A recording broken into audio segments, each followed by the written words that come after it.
recognize Senator Amy. Thank you very much, Mr. Chair and Madam Chair. Following on to Senator Legarda's statement, let us first clarify that there has been ample time. August 31 was the appointment date of Secretary Dizon. That was quite a few months ago, during which period, nakailang beses siyang humarap sa Senado. Paulit-ulit po ang tanong namin kung talagang sapat itong budget na nilaan. I quote verbatim, September 18, the Department of Public Works and Highways slashes 255 billion worth of locally funded flood control projects from the 2026 budget. And may I quote verbatim, we are revising the agency's budget. Nanggaling sa kanila po. We have removed complicated projects, overlapping projects that are still receiving funding or that have been allocated funding for 2026. Verbatim po, siya nagsabi niyan. Hindi kami nag-imbento niyan. Ngayon, sabi niya, na re-review na raw nila yung initial proposal, nagtanggal sila ng 255.53 billion worth of duplicate or complicated projects or completed overlapping projects. Ang ibig ba sabihin, i-restore yung mga duplicated, completed, and overlapping projects? Doon ako nagtataka. At ano ang garantiya natin na sa loob ng 2 buwan na naman, after 2 months, he may change his mind again, as he has, apparently, yesterday. So from September 18, kahapon, December, nako, baka naman sa Pebrero, iba na naman ang usapin.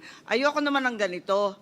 Ano kaya talaga ang direksyon natin? Hindi po ito nanggaling sa amin. Narinig naman ninyo verbatim ang quote na yan. Yan ang press release ni Secretary Dizon. Madam Chair. Mr. Chair. Representative Edwin Senator Asadnao. Amy. Okay, thank you very much. Very simple question. Real talk lang po. Kasi eto nga, nandito tayo na galit lahat ng tao. Parang linoloko naman tayo nito.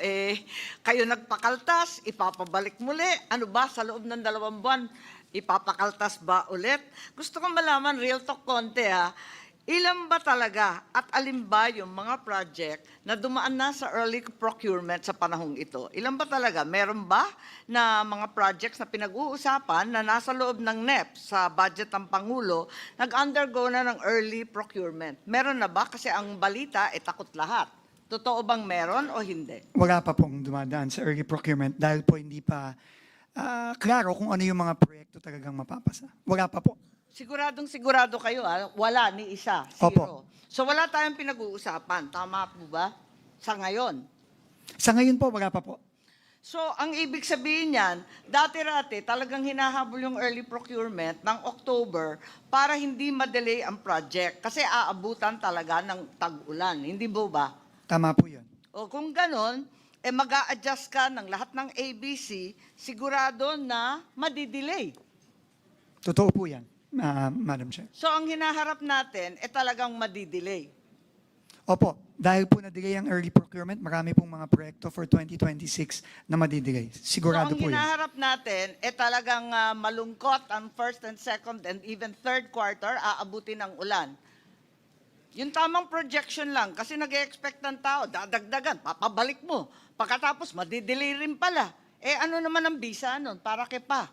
Ang bisa po noon, matutuloy pa rin po yung mga proyekto, Madam Chair. Madedelay lang nga po dahil extraordinaryo po itong panahon natin, Madam Chair.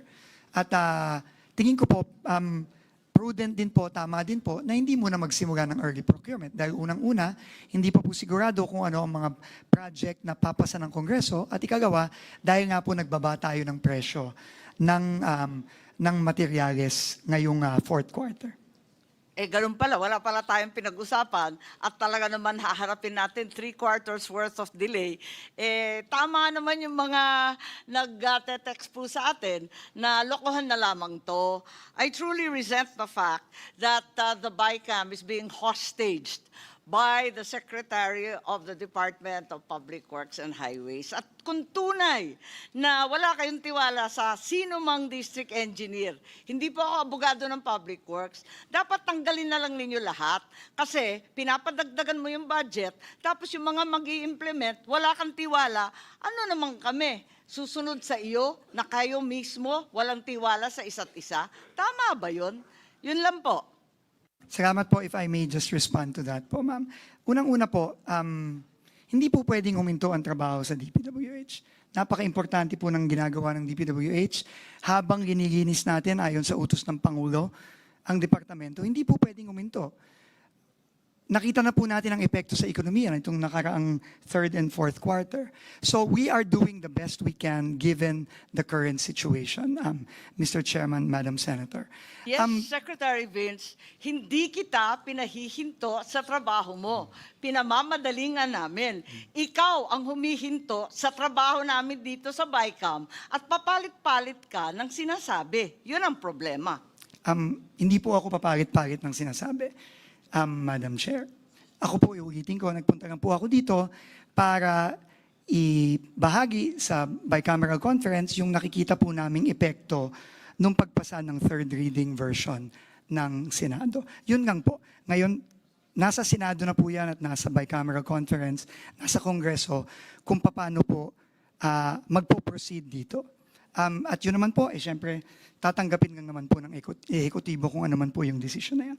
Maraming salamat po. Senator Pia?